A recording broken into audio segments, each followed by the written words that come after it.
오늘 말씀의 제목을 한번 따라 하시겠습니까? 맨 나중에 멸망받을 원수는 사망이니라.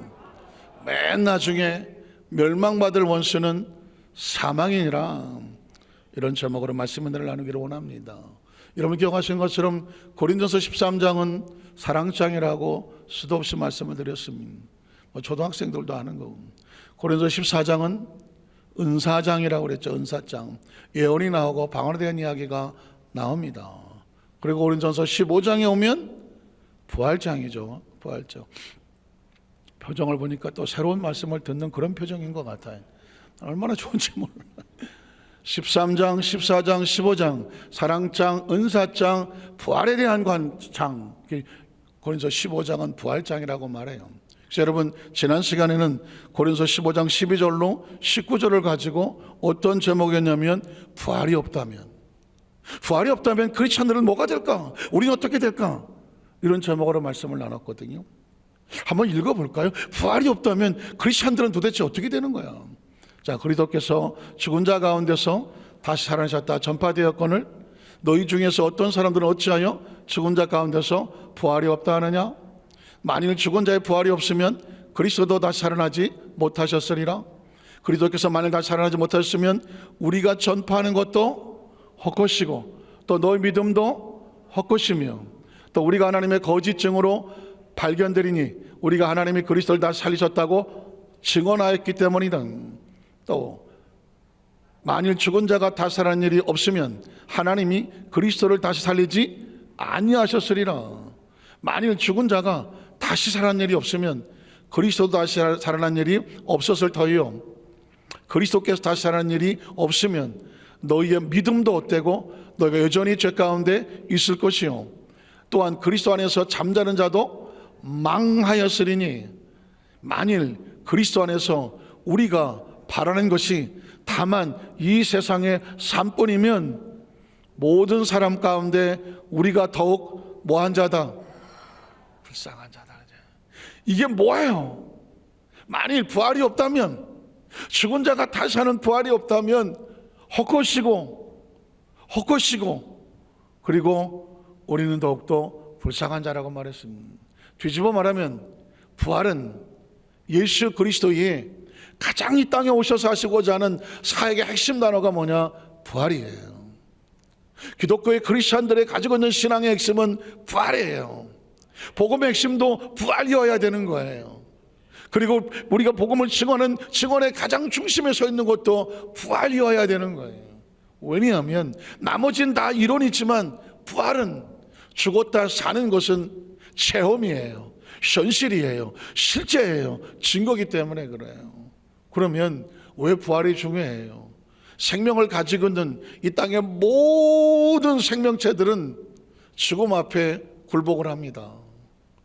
죽는 날 앞에 굴복을 해요. 그리고 죽음 앞에 다 무너져 버려요. 그리고 흔적 없이 다 사라져 버려요. 그래서 생명을 가진 존재들은 무엇을 두려워합니까?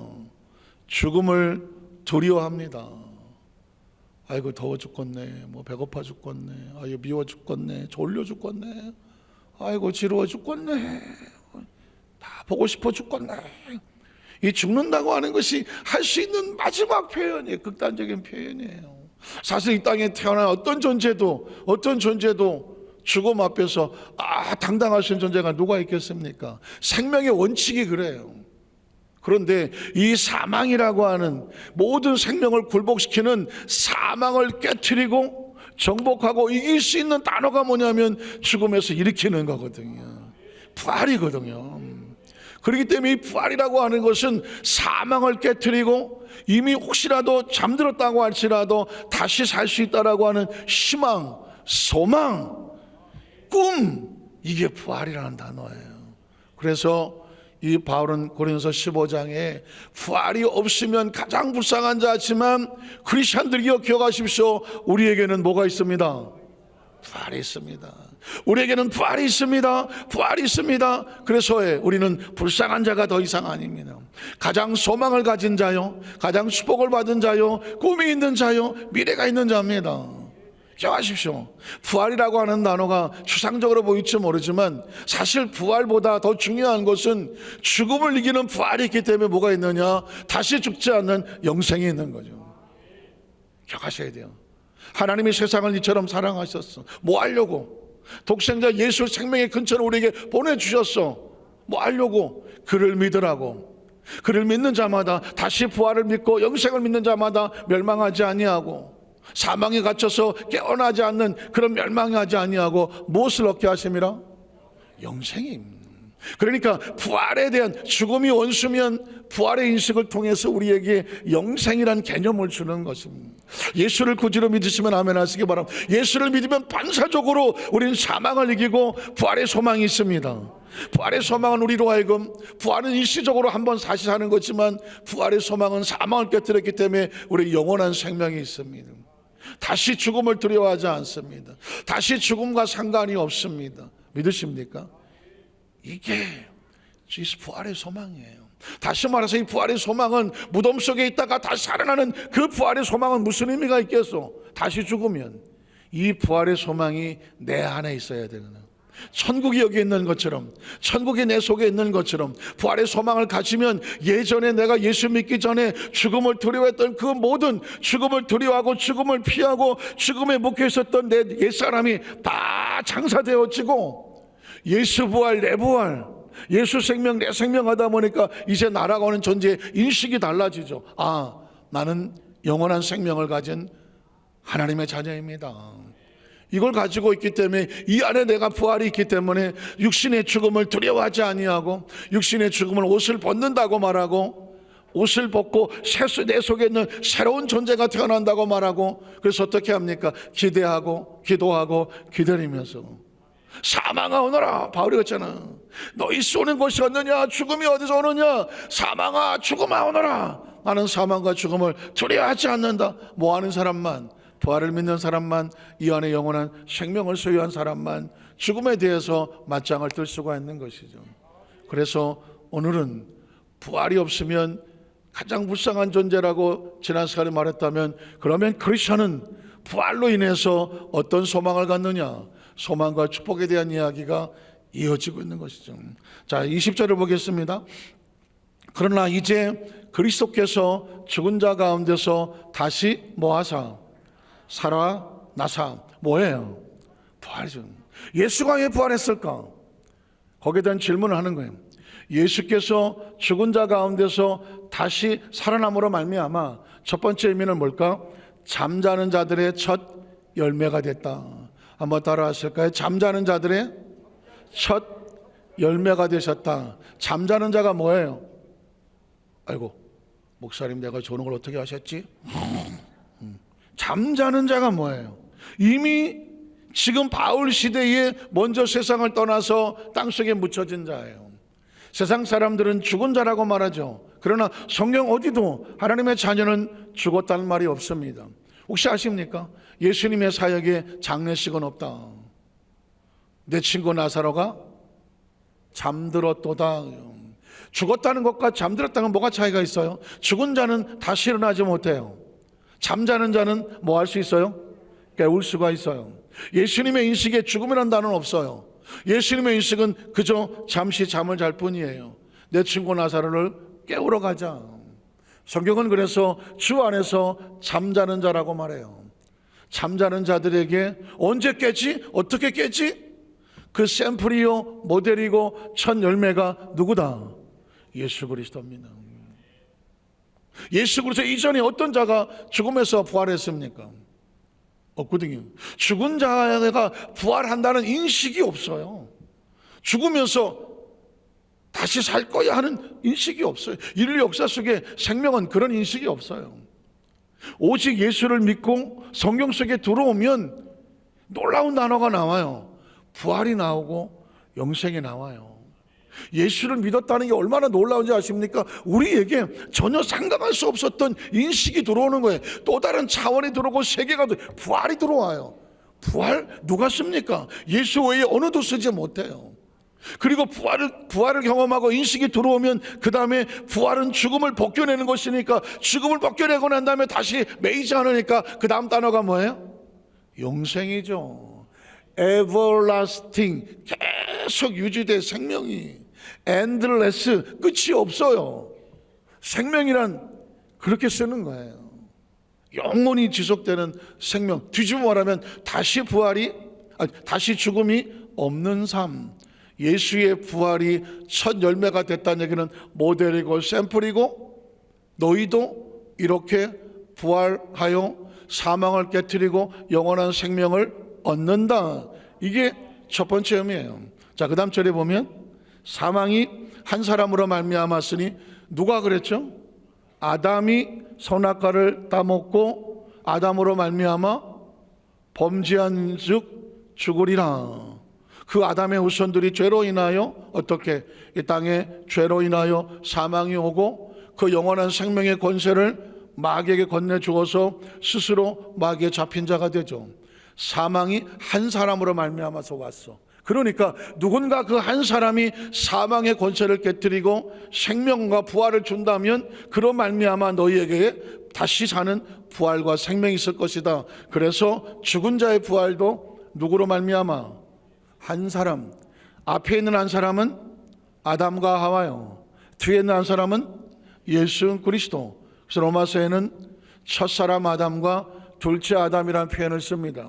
한 사람으로 인하여 사망이 왔지만 한 사람으로 인하여 부활과 영생이 오는 거죠. 자, 두 번째, 그 다음 절을 보면 그걸 설명합니다. 아담 안에서 모든 사람이 죽은 것 같이 그리스도 안에서 모든 사람이 무엇을 얻으리라? 삶, 생명, 부활을 얻으리라고 말하고 있는 것입니다. 자, 그 다음 절을 보면 그러므로 한 사람으로 말미암아, 자, 로마서에 있는 말씀을 제가, 바울이 가지고 있는 의식은 갈라디아서도 그렇고 로마서도 그렇고 고린도서도 그렇고 예수 그리스도의 대속에 대해서 설명합니다. 한번 따라해. 대속이라는 단어가 뭐예요? 대신 속죄, 제물이 되고 갚아준다는 거예요. 한 사람으로 말미암아 노예가 되고 사망에 잡힌 자가 됐다면, 예수님이 십자가에 올라가서 몸짓고 피 흘려 죽으심으로 말미암아 예수가 우리의 모든 사망의 권세의 치료의 값을 갚아주셨습니다. 그래서 예수로 말미암아 죄가 씻겨지고 의인되는 것을 은혜라고 말하는 거죠. 값없이 얻었습니다. 그걸 은혜라고 말하는, 그걸 지금 우리에게 설명합니다. 한 사람으로 말미암아 죄가 세상에 들어오고 죄로 말미암아 사망이 들어왔나니, 이와 같이 모든 사람이 죄를 지었으므로 사망이 모든 사람에게 이르렀느니라. 자, 그 다음 절에 보면 17절에 보면 한 사람의 범죄로 말미암아 사망이 그 한 사람을 통하여 왕노릇하였은즉 더욱 은혜와 의의 선물로 넘치게 받은 자들은 한 분 누구예요? 예수 그리스도. 예수 그리스도를 통하여 생명 안에서 무슨 노릇을 합니까? 왕노릇이 뭐예요? 다시 집에 당하지 않아요. 다시 굽심거리지 않아요. 다시 주권을 빼앗기지를 않아요. 그래서 18절 이하 21절에 보면 그런즉 한 범죄로 많은 사람이 정죄 이른 것 같이 한 의로운 행위로 말미암아 많은 사람이 의롭다 하심을 받아 생명에 이르렀나니, 한 사람이 순종하지 아니함으로 많은 사람이 죄인 된 것 같이 한 사람의 순종하심으로 많은 사람이 의인이 되리라. 자, 율법이 들어온 것은 범죄를 더하게 하려 함이라. 그러나 죄가 더한 것에 은혜가 더욱 넘쳤나니, 이는 죄가 사망 안에서 왕노릇한 것 같이 은혜, 예수 그리스도 십자가의 은혜 또한 의로 말미암아 왕노릇하여 우리 주 예수 그리스도를 말미암아 무엇이 이릅니까? 영생에 이르게 하셨네. 우리로 예수 그리스도를 말미암아 사망을 깨트리고 영생에 이르게 하나님께 영광의 박수 한번 하겠습니다. 이게 은혜예요. 이게 축복입니다. 우리가 죄로 말미암아 땅속에 묻혀서 다시는 부활이 없고 생명이 없고 영생이 없었던 존재인데, 예수 그리스도로 말미암아 그가 이 땅에 의를 가져오고 생명을 가져오고 구원을 가져오고 그를 믿는 은혜로 말미암아 이제 의로운 자가 되었고 다시 사는 자가 되어졌고 영생하는 자가 되어졌으니, 이게 예수를 믿는 성도에 주어진 축복이에요. 부활이 없으면 가장 불쌍한 자지만 부활로, 예수의 부활로 말미암아 너희에게 이 은혜와 축복을 하나님이 주셨느니라. 자, 고린도서 15장 23절 계속 이어볼게요. 자, 23절에 보면 그러나 각각 자기 차례되리니 설명만 하겠습니다. 이거는 부활 이후에 대해서 부활의 순서를 말합니다. 각각 자기 차례대로 부활의 역사가 있을 것인데, 먼저는 첫 열매인 예수님께서 모델과 샘플로 먼저 부활을 하셨고, 부활을 믿는 그리스도인들에게 각각 자기의 차례대로 될 것이다. 또 그 다음 절에 보면 다음에는 그가 강림하실 때, 그걸 뭐라고 말하죠? 재림하실 때에, 세컨드 카밍, 예수님 다시 재림하실 때에 예수를 믿고 준비된 그리스도에게 속한 자가 부활할 것이요. 또 그 다음 절은 그 후에는 마지막이 온다. 나중에 제가 요한계시록을 혹시 강의할 기회가 되면 이제 공중의 재림이 있고, 그 다음에 혼인잔치가 있고, 그 다음에 천년왕국이 지어지고, 나중에 백보자 심판이 지어질 때, 여기서 말하는 마지막이라고 하는 것은 천년왕국도 지나고 백보자 심판이 되어질 그때 그가 모든 통치와 모든 권세와 능력을, 이 땅의 모든 걸 다 멸하시고 나라를, 하나님의 나라를 아버지 하나님 앞에 온전히 바칠 때라. 이 부분은 계시와 예언의 말씀이기 때문에 따로 넘어가기로 하고요. 그 다음 절에 보면, 자, 그가 모든 원수를, 원수가 뭐예요? 마귀요, 사탄이요, 귀신이요, 악의 세력들을 그 발 아래에 둘 때까지 반드시 왕노릇 하시리니, 맨 나중에 멸망받을 원수가 뭐라고요? 사망이야. 사망이 멸망받으면 그 다음에 사망이 다시 있다 없다? 없죠. 사망이 없으니 생명은 더 이상 매일 게 없죠. 그래서 생명은 다시 죽는 것이 없으니까 어떻게 살아요? 영원히 살죠. 영원히 사는 걸 뭐라고 말해요? 영생이라고 말하는. 어떻게 영생하나? 사망만 없으면 영생하죠. 그렇죠? 사망만 없으면 영생을 합니다. 그런데 사망을 심판해 버리니까 다시 죽는 것이 없으니 영원한 영생이 있는 겁니다. 자, 그 다음 절에 보면, 자, 만물을 그의 발 아래 주셨다. 여기에서는 무슨 얘기가 나오면, 왜 예수가 이렇게 하실 수 있는가? 예수는 만물 속에 있는 것이 아니라 만물을 발 아래 주셨다. 제가 요즘 그 단어를 잘 쓰지 않지만, 이 우주는 3차원이고 하나님의 나라는, 영적인 나라가 4차원의 나라거든요. 조금 아까 말하는 뭐 부활이라는 단어, 영생이라는 단어, 그리고 심판이라는 단어, 또 왕노릇 한다는 단어, 이건 다 시간과 공간을 초월한 4차원적인 단어예요. 예수님을 구주로 믿는 건 3차원이 아니에요. 4차원이에요. 영적인 차원이에요. 그러니까 만물을 그의 발을 주셨다. 저와 여러분 우주 안에 있잖아요. 그렇죠? 저와 여러분 우주 안에 있어요. 혹시 잘 몰라서 그러는데, 그럼 우리가 육신을 벗고 우리 영혼이 빠져나가면 어디 있을까요? 여전히 우주 안에서 구천을 떠돌까요? 아니면 우주를 벗어나서 하나님의 나라 속에 들어갈까요? 확신합니까? 확신합니까? 예수를 믿으니까 이런 고백을 해요. 예수 믿지 않는 사람들은 뭔가가 있다는 인식은 알아요. 그런데 그 인식이 어디를 못 벗어나냐면 우주를 못 벗어나요. 혹시 아십니까? 예전에 장례식을 할 때는 칠성판이란 걸 깔았어요. 칠성판 안다. 아, 모르십니까? 예전에 장례를 치르면, 조구장 할 때 보면 장례 병원에서 안 했잖아요. 집에서 했어요. 장례식을 치르면, 그럼 집으로 갔어요. 시신이 집에 있었어요. 그러면 염하시는 분이 여의도 의뢰부에 나와서 장놈들이 뭘 하셨는데, 그 시신을 다 염으로 알코올로 닦고 솜으로 다 막고 그 다음에 수의를 입히잖아요. 막 탁 싸잖아요. 그리고 마지막으로 가족들에게 얼굴을 가리기 전에 마지막으로 얼굴을 보라고 그래요. 그래서 저는 교구장인데 같이 가족들하고 같이 보는 거예요. 그러니 그 시신의 얼굴을 직접 봐. 그 다음에 마지막이라고 그래요. 그리고 이제 덮어요. 그리고 이제 움직이지 못하도록 수의를 하죠. 그리고 이제 관에 입관을 해요. 입관을 할 때 보면 밑에 꼭 하나 나무 하나를 까는 게 있어. 그 까는 걸 뭐라고 말하냐면 칠성판이라고 말해요. 전 맨 처음에 칠성판 그래서 뭐 그냥 칠성판인 줄 알았어. 나중에 물었어요. 칠성판을 왜 까냐? 그랬더니 옛날의 장례 의식은 뭐냐면, 이 칠성판의 칠성은 성황당 가서 칠성님이라고 부르는 거 아세요? 칠성님. 그 칠성이 누군지 아세요? 북두칠성이야. 북두칠성이라고. 북두칠성이 별자리가 도는 건 알고 계시죠? 옛날 사람들은 북두칠성 별자리가 도는 걸 뭐라고 생각했냐면 저 북두칠성이 인간의 생명과 시간을 주관한다고 생각했어요. 그러니까 그들의 생각에 저 하늘을 4차원으로 바라본 거예요. 3차원이라는 인식이 없어. 저 하늘에 뭔가 신적인 존재가 있는데 칠성님이 사셔. 그 칠성님이 인간의 생명에 태엽을 감아줘. 그러니까 옛날에 난 태엽이란 단어를 모른다. 옛날에 시계는 다 뭐였어요? 태엽이었어요. 그래서 뭘 줬어요? 시계 밥을 줬어요. 나는 시계 밥 주는 걸 모른다.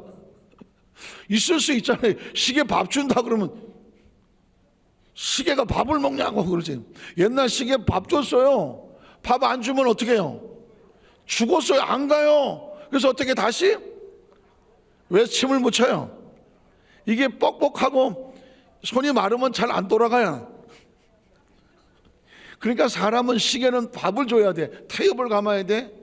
어떻게 해서 인간의 생명도 태엽을 감다고 생각했어요. 그래서 저 칠성님한테 가서 칠성님이 태엽을 감아줘야 다시 살아온다. 그래서 어떻게? 다음 세상에 태어난다. 윤회한다고 생각. 칠성님한테 가라고 칠성판을 깔았다는 거예요. 나는 예수를 믿는 성도들도 그 인식이 몰라서 옛날에는 장례식에 크리스찬도 칠성판 깔았어. 왜 깔았을까요? 남들이 까니까 깐 거야. 인간이 가지고 있는 인식이 이래요. 그러니까 뭐 산에 산신령이 산다. 산신령도 3차원이지만 사람들은 우주 안에 같이 있다고 생각했어요. 사람 죽은 영혼이 어디를 떠돌아요? 구천을 떠돈다고 그러잖아요. 그래서 제사 때 제사밥 차리잖아요. 뭐 하라고? 드시라고. 귀신이 와서 드시라고. 못 깎을까봐 위에 또 칼로 깎아놓잖아. 왜 그럴 거예요? 이게 인간의 인식이라는 게 예수를 믿지 않으면 이게 3차원과 4차원이 막 섞여 살아요. 예수를 믿고 성경을 들어봐야 우주 안에는 어딜 가더라도 3차원이고 하나님이 역사하시는 그 시간대가 돼야 4차원의 시간이 되는 거예요. 자, 만물은 우주가 아무리 걸어도 예수의 발 앞에 두셨으니 3차원은 4차원의 지배를 받게 되어 있고 만물을 아래 둔다고 말씀하실 때에 그 만물을 그의 아래 두신 이는 그 속에 들어있어요? 들어있지 않아요? 들어있지 않아요. 3차원의 우주 안에 4차원의 예수 그리스도가 창조주가 그 안에 들어가 있지 않다라는 표현을 이렇게 쓰는 거예요. 만물을 그 아래 두시니가 그 중에 들지 아니하는 것이 분명하도다. 이게 무슨 말이에요? 어떤 물건을 지었다면 그 물건을 지은 이는 그 물건이 속에 들어가 있지 아니하고 물건 밖에 있다는 거예요. 그리고 그 마지막 절 28절에 보면 역시 마찬가지야. 만물을 이 3차원의 세계를 그 하나님 앞에 복종하게 하실 때에 아들 자신도 그때의 만물을 자기에게 복종하게 하신 이가 누구예요? 하나님 아버지.